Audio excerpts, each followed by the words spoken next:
আমি হ্যাঁ হ্যাঁ কোথায় কখন? তুমি বলো না তোমার এমন কি হয়েছে, কে তোমাকে তাড়া করেছে? আমি। ও এই কথা। হ্যাঁ আমায় তাড়া করেছে। হ্যাঁ হ্যাঁ যদি বলি তুমি? আমি। হ্যাঁ ঠিক বললে সুন্দরী। আমি কেন তোমাকে তাড়া করবো বলো? হ্যাঁ হ্যাঁ তুমি আমায় তাড়া করেছো। তোমাকে চিনি না জানি না, আমি তোমাকে কেন তাড়া করবো বলো? তাই তো, তুমি তো আমায় চেনো না। হ্যাঁ হ্যাঁ তবে তুমি আমায় কেন তাড়া করবে? আর তুমি যে আমি বলছি তুমি আমায় তাড়া করেছো। তাই হ্যাঁ আমি যদি তোমাকে তাড়া করে থাকি সত্যি, বেশ তুমি তোমার রাস্তায় যাও আর আমি আমার রাস্তায় যাই। তাই বলছি। হ্যাঁ হ্যাঁ বাহ ভারী পারিশ্রমিক তোমার। শোনো শোনো, তোমাদের মতো ছেলেদের আমি সব ভালো করে জানি। তোমরা প্রথমে চাইবে যে কি করে মেয়েটির পাশে যাওয়া যায়, তারপরে চেষ্টা করবে কি করে কথা বলা যায়, তারপরে চেষ্টা করবে কি করে তাকে কাছে নেওয়া যায়। দেখো এই শোনো, তোমাদের মতো ছেলেদের ছেলের সঙ্গে কথা বলতে আমার বইয়ে গেছে। শোনো না, তুমি বলেছিলে বাঁচাও বাঁচাও, তাই আমি শুনতে এনেছিলাম তোমার বিপদকে রক্ষা করার জন্য। আমি কি জানো? তাই বলছি। আমি হচ্ছি চম্পালী নগরে রাজপুত্র, অধিপতি চন্দ্রপতি সদাগরে কনিষ্ঠ পুত্র শ্রমণ দুর্লভ লক্ষ্মীধর।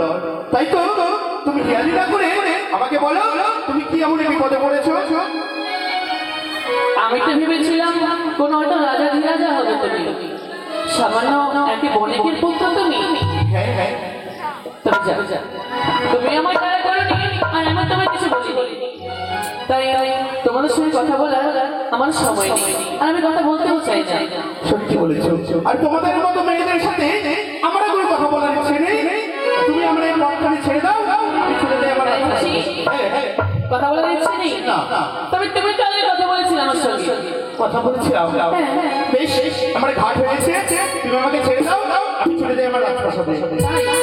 বেশ যাও না, যাও তুমি তোমার পথে যাও, আমি আমার পথে যাই।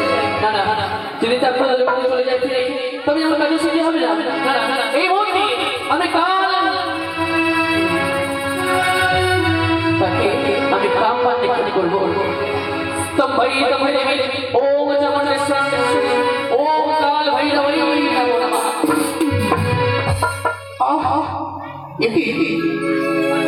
এই অনন্ত বনের মাঝে এক অপূর্ব সুন্দরীকে রেখে তাকে বিপদে ফেলে দিয়ে আমি করে যাই।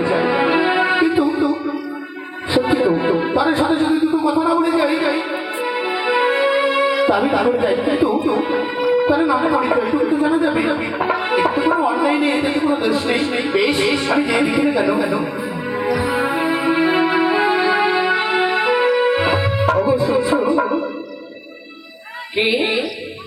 এদিকে একটু তাকিয়ে দেখো।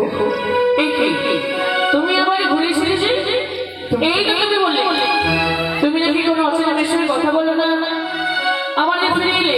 শোনো না, তুমি রাগ করো না গো। আমি কেন এসেছি জানো? কেন? তুমি একেবারে তোমার একটু পরিচয় দাও না আমাকে। আমার পরিচয়? হ্যাঁ আমার পরিচয় দিলে তুমি কি করবে? তাছাড়া তুমি